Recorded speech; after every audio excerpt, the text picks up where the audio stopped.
থেকে উঠে চোখে মুখে জল নিলাম, তারপরে চলে এলাম সদর দরজাটা খোলার জন্য। আর এটা তো আমার প্রত্যেক দিনের কাজ, সকালবেলা উঠে সদর দরজা খোলা। তারপরে দেখো চলে এলাম পুকুর ঘাটে। এই যে আমার শুরু হলো পুকুর ঘাটের কাজ, কতবার যে এখন আসবো তার কোনো ঠিক নেই। তো যাই হোক, পুকুর ঘাট থেকে এক মগ জল নিলাম আর নেতাটা ধুয়ে নিলাম। তারপরে দেখো ওই চলে গেলাম গোবর আনার জন্য। ওখানে লালির গোবরগুলো একটা গামলায় রাখা হয়, ওই গামলা থেকে গোবর নিয়ে এলাম। তারপরে মারুলি দিতে শুরু করলাম। তো প্রথমে ওই গেটের সামনে দিয়ে দিচ্ছি, তারপরে এই যে এই গেটের সামনে দু জায়গায় দেব, তারপরে তখন উঠোনগুলোতে দিয়ে দেব। তো যাই হোক আমার প্রিয় বন্ধুরা, শুভ সকাল। আশা করছি তোমরা যে যেখানে আছো সকলে ভালো আছো, সুস্থ আছো। বীরভূম জেলার ছোট্ট একটি গ্রাম থেকে আমি দৈবকী তোমাদের সকলকে জানাই আমার ব্লগ চ্যানেলে অনেক অনেক স্বাগত আর আমার অনেক অনেক ভালোবাসা। আমি যখন মারুলি দিচ্ছিলাম তখন দিদি ঘুম থেকে উঠে এলো। তারপরে দিদি বলল উঠোনটা আমি ঝাড় দিয়ে দিচ্ছি, তাই দিদি উঠোনটা ঝাড় দিতে শুরু করলো।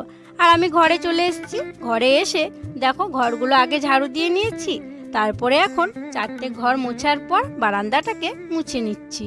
তো চলো আমার প্রিয় বন্ধুরা, আজ ঘরগুলো মুছতে মুছতে তোমাদের সুন্দর সুন্দর নামগুলো নিয়ে ফেলি।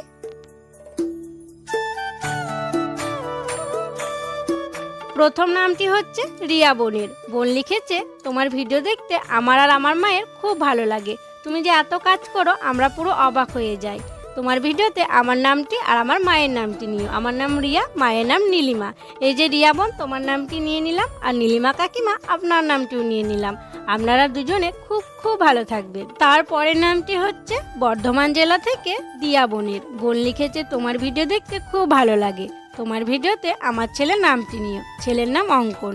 এই যে অঙ্কন, তোমার নামটি নিয়ে নিলাম, আর তোমাকে আমার অনেক অনেক ভালোবাসা জানাই গো। তারপরের নামটি হচ্ছে আরেকজন বোন লিখেছে, তোমার ভিডিও দেখতে আমার মা খুব পছন্দ করে, তোমার ভিডিওতে আমার মায়ের নামটি নিও। মায়ের নাম বৈশাখী। এই যে বৈশাখী কাকিমা, আপনার নামটি নিয়ে নিলাম, আর আপনাকে আমার প্রণাম জানাই। আর হ্যাঁ, তোমরা আরও অনেকেই আছো, অনেক সুন্দর সুন্দর কমেন্ট করো। আর যারা সুন্দর সুন্দর কমেন্ট করো তোমাদের সকলকে আমার অনেক অনেক ভালোবাসা, আর তোমাদের কাছে অনেক অনেক কৃতজ্ঞতা জানাই। আর হ্যাঁ, আরও অনেকে আছো আরও নাম নিতে বলছো। তো কি বলো তো, একটা ভিডিওতে তো অত নাম নেওয়া সম্ভব হচ্ছে না, তো আমি তোমাদের সবার নাম এক এক করে নেব গো। তোমরা সকলে ভালো থেকো। তো যাই হোক, দেখো ঘরগুলো মোছার পর আমি আবার বালতিতে জল নিয়ে এসেছিলাম। তারপরে এই যে গ্যাসের ঘরটা পরিষ্কার করে মুছে নিলাম। প্রথমে ওই যে ওভেনগুলো মুছে নিলাম, দিয়ে দেখো সব আবার ধুয়ে মুছে বসিয়ে দিলাম। দিয়ে এখন নিচের দিকটা ভালো করে মুছে নেব।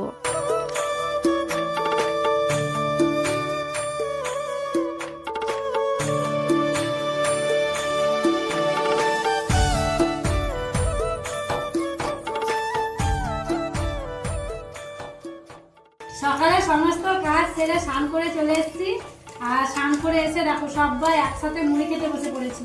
আর মুড়ি খাওয়ার জন্য করেছিলাম খেসারির ডাল সিদ্ধ, তো সেটা দিয়ে আমরা মুড়ি খাচ্ছি। সাথে আছে কাঁচা লঙ্কা, কাঁচা পেঁয়াজ, শসা।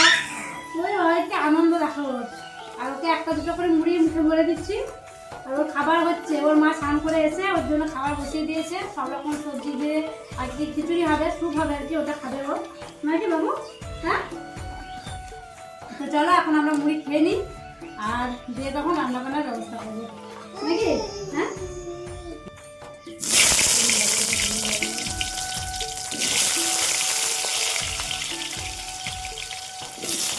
খাওয়া দাওয়া করে রান্না বসিয়ে দিয়েছি। এদিকে দেখো আজকে তো চিকেন রান্না করা হবে, সেই জন্য আলুগুলো ভেজে নিচ্ছি। তবে আর বাকি সবজিগুলো রান্না করব, ওগুলো না কাটা হয়নি। আলুটা কেটেই আমি উনুনটা ধরিয়ে দিলাম। ভাবলাম একদিকে আলুটা ভাজা হবে আর একদিকে সবজিগুলো কেটে নেব। আর ওইদিকে তো ভাতের জন্য জল বসিয়ে দিয়েছি। তো দেখো তেলটা বেশ ভালোই গরম হয়ে গেছিলো, আলুগুলো দিলাম, তারপরে একটু হলুদ আর একটু লবণ দিলাম। এবারে ভালো করে আলুগুলো ভেজে নেব। একটু ভালো করে না ভাজলে না চিকেনের আলু ভালো হয় না আর কি, খেতেও ভালো লাগে না, দেখতেও ভালো লাগে না। তো যাই হোক, এদিকে দেখো আলুটা ভাজছি, আর এদিকে আমি এখন বাঁধাকপিটা কেটে নেব। সেদিন তো অর্ধেকটা বাঁধাকপি রান্না করা হয়েছিল পরশু দিনকে, তো আর অর্ধেকটা ছিল জানো তো, তো সেইটুকুই আজকে করে ফেলবো। তবে আজকে মটরশুঁটি নিই, ওই গাজর আছে, গাজর দেবো, আলু দেবো, এইসবগুলো দিয়ে বাঁধাকপির ঝালটা করে নেব। রুদ্রর বাবা মুড়ি খাওয়ার পরেই গেছে পাশের গ্রামে চিকেন আনার জন্য। আর রুদ্র যাওয়ার জন্য বায়না করছিল, তাই রুদ্রকেও নিয়ে গেছে। তবে অনেকক্ষণই হয়ে গেল জানো তো ওদের যাওয়া, এখনও আসছে না কেন কি জানি। হয়তো ভিড় আছে, কারণ আজকে রবিবার আর রুদ্র তো স্কুল ছুটি, সেই জন্য ও আর কি বাড়িতেই আছে। তো যাবো বললো, সেই জন্য ওর বাবা নিয়ে গেল। তো দেখো এদিকে আলুটা ভেজে নিচ্ছি, এখন বাঁধাকপিটাও ভালো করে কেটে নেব।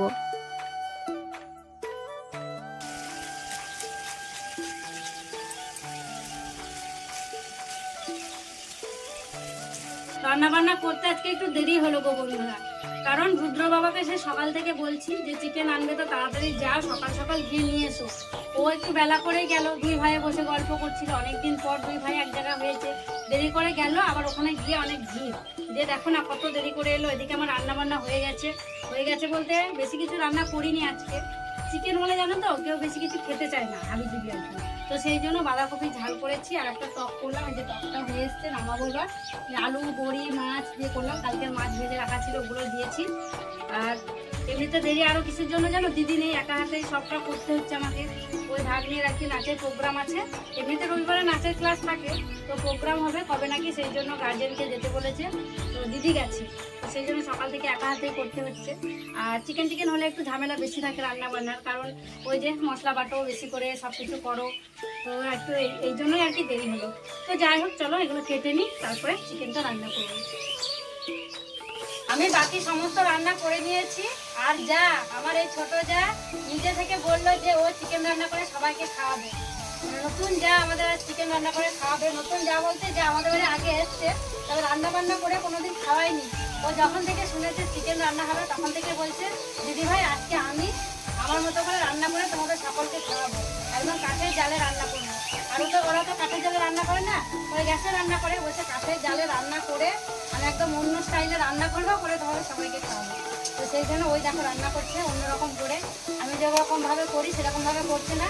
আমি শুধু আলুটা ভেজে রেখেছিলাম আগে, ও মাংসটাকে আগে ম্যারিনেট করে রেখেছিল হলুদ লবণ তেল দিয়ে, তারপরে আগে ভেজে নিয়েছে, যে এখন মশলা করছে, মশলা পাতা হলে তখন ওই ভাজা মাংসগুলো দিয়ে দেবো।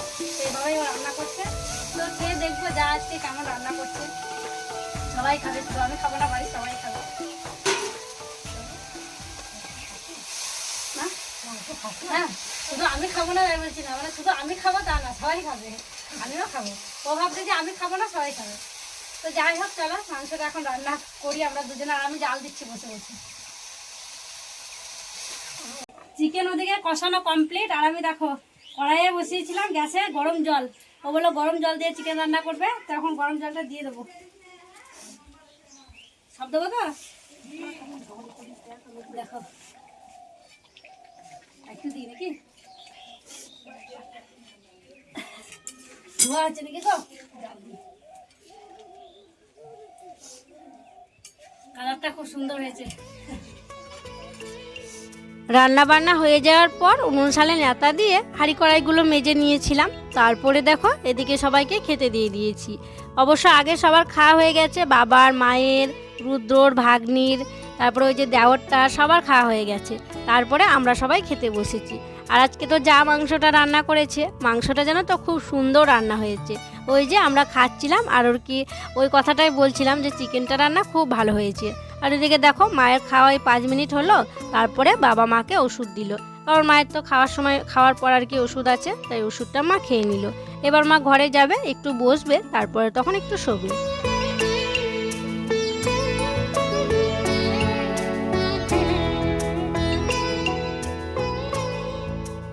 এইমাত্র আমাদের খাওয়া দাওয়া হলো, আর দেখো প্রচণ্ড মেঘ করেছে, সাথে কিন্তু প্রচণ্ড বাতাস দিচ্ছে, আর বিদ্যুৎও চমকাচ্ছে, মনে হচ্ছে বৃষ্টি আসবে। তো খাওয়া দাওয়া করে তাড়াতাড়ি এঠো পুড়িয়ে দেখো চলে এসেছি পুকুর ঘাটে। আর পুকুরের জলটা দেখো কতটা নেমে গেছে, এতটা ছিল এই সেটা পুরো বেরিয়ে গেছে। এই পুকুরের জলগুলো সব মেরে ফেলা হবে, মানে অন্য পুকুরে জলগুলো ভরা হচ্ছে। তো চলো এখন বাসনগুলো মেজে নিই, কারণ প্রচণ্ড মেঘ করেছে, যখন তখন বৃষ্টি চলে আসতে পারে। তাড়াতাড়ি করে আমি চলে এলাম। এই সিঁড়ির পরে আর সিঁড়ি নেই, এটাই লাস্ট সিঁড়ি।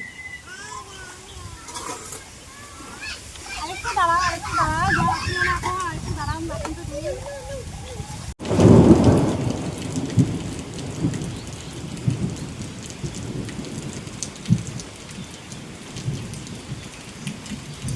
যেই না আমার বাসনগুলো ধোয়া হয়েছে অমনি জানো তো বৃষ্টি শুরু হয়ে গেছে। একদম প্রথমে তো শিলাবৃষ্টি শুরু হয়ে গেছিলো। দৌড়ে আমি আবার ঘরে চলে এলাম, ঘরে এসে বাসনগুলো রাখলাম। তারপরে কমে গেল শিলাবৃষ্টি, এখন দেখো এমনিই বৃষ্টি পড়ছে। তবে একটু আগে বোঝাই যাচ্ছিল না যে বৃষ্টি আসবে, হঠাৎ করে মেঘটা করলো, হঠাৎ করে বৃষ্টি শুরু হয়ে গেল। সেই যে বাসন ধুচ্ছিলাম তখন বৃষ্টি শুরু হয়েছিল, তবে বৃষ্টি ওই 20-30 মিনিট মতো হয়েছিল।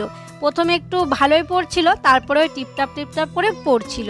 তো কি আর করব, বৃষ্টি পড়ছিল, কোনো কাজও করতে পারছিলাম না। ঘরেই ওই বাচ্চাটার সাথে খেলা করছিলাম, দুষ্টুমি করছিলাম আর কি, আমি ওর সাথে খেলা করছিলাম।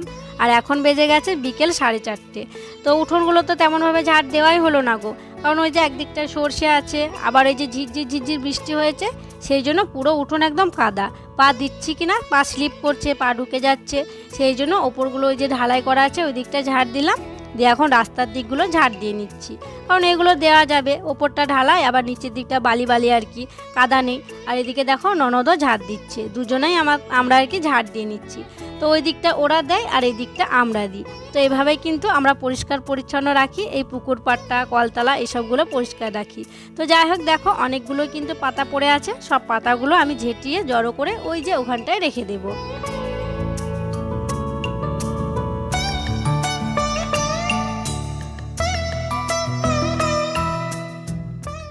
বিকেলের কাজগুলো সারা হলো, তারপরে দেখো একটু সবাই মিলে বসে গল্প করছি।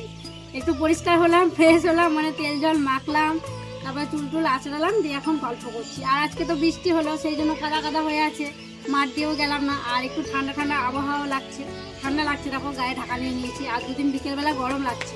তবে সব কাজ বলতে জলটা এখনও ভরা হয়নি, কারণ ওই যে কারেন্ট গেছে, যখন বৃষ্টি আসে তখন থেকে আর কারেন্ট আসেনি, সেই জন্য টাইম করে জলও দেয়নি, জলও রাখা হয়নি। অনেকগুলো বোতল ফাঁকা আছে, জানো তো, অনেক মানুষ দেখতেই পাচ্ছ বোতলগুলো ফাঁকা। আবার লালিকে যে বালতিটায় ফ্যান খাওয়ানো হয় সেই বালতিটা ফাঁকা আছে। হ্যাঁ হ্যাঁ হ্যাঁ লালি লালি, হ্যাঁ লালি তো এটা। তো ওগুলো সব জল ভরতে হবে, দেখি কারেন্ট আসছে নাকি, জল দিচ্ছে নাকি, তবে জল ভরবো। আর কোনো কাজ নেই, তাছাড়া ওই সন্ধে হলে সন্ধেবাতি দেওয়া আর চাটা খাওয়াই আর কি কাজ। আর এই যে কিছু না বসে আছে, সন্ধেবেলা দিদি সন্ধেবাতি দিচ্ছিল, আর আমি চা করতে গিয়ে দেখছি গ্যাস শেষ। দেখি করবো, উনুনে চা করলাম। আর আমি প্রথমে চাটা করছিলাম, দিদি তখন আটাটা মেখে নিয়েছিল। দিয়ে দেখো উনুন সালে চলে এসেছি দুজনে, দিয়ে আমি বেলে দিচ্ছি আর দিদি রুটিগুলো করে নিচ্ছে। আর কি সুন্দর ফুলকো ফুলকো হচ্ছে দেখো উনুনে। এই যে কয়েকটা হয়ে গেছে আগে, আর এই যে এখনো আছে, 5টা করতে আছে এখনো। তো এক এক করে এভাবে উনুনে আমরা রুটিগুলো করে নেব। তারপরে কিন্তু রান্না বান্নাও করতে হবে, সব কিছুই উনুনে করতে হবে, কারণ আমাদের গ্যাস আর কি নেই। ওটা একটাই আর কি ভরে নিয়ে আসা হয়, ফুরিয়ে গেলে তখন আবার নিয়ে আসা হয়। তো আজকের দিনটা কালকের দিনটা এভাবে পার করতে হবে। কালকে রুদ্র বাবাকে বলবো গ্যাস নিয়ে আসার জন্য, দেখি কালকেও কখন নিয়ে আসছে, বিকেল ছাড়া বোধহয় হবে না। তো যাই হোক চলো, রুটিগুলো এখন আমরা এভাবেই করে নিই। রুটি করা হলো, তারপরে ওই উনুনে রান্না বান্না করে নিয়েছি। আর আজকে তো সব কিছু উনুনে করতে হলো, কারণ গ্যাসটা শেষ হয়ে গেছে সন্ধ্যেবেলাতেই। তো রান্না বান্না সারার পর দেখো রুদ্রকে পড়াতে বসলাম, ওর হোমওয়ার্ক দিয়েছে ওগুলো করাচ্ছি ওকে, কালকে স্কুলে যাবে তো সেই জন্য। আর ওরা এখন নেই, যারা গেল কাকাদের বাড়িতে একটু বেড়াতে, তাই ভালো ওকে একটু পড়িয়ে নিই, পড়াতে তো হবে বলো। সন্ধ্যে থেকে তো বোনের সাথে খেলাই করছিল, পড়তে বসেনি, আমি ওদিকে রান্না বান্না করছিলাম। তো এখন 8:30 বাজতে আমি ওকে পড়াচ্ছি। তো যাই হোক ওকে পড়াবো, তখন আমরা ওই 9:30 10টার দিকে তারপরে খাওয়া দাওয়া করে নেব। তো চলো তাহলে বন্ধুরা, আজকের মতো এখানেই বিদায় নিচ্ছি। তোমরা সকলে ভালো থেকো, সুস্থ থেকো। আর যারা নতুন বন্ধু হয়ে আমার এই ভিডিওটি দেখছো, তাদেরকে আমার পাশে থাকার জন্য অনুরোধ করছি। আর যারা পুরনো বন্ধু হয়ে আমার পাশে আছো, তাদেরকে আমার অসংখ্য অসংখ্য ধন্যবাদ আর অনেক অনেক ভালোবাসা। দেখা হবে আবার পরবর্তী ব্লগে। লিখো।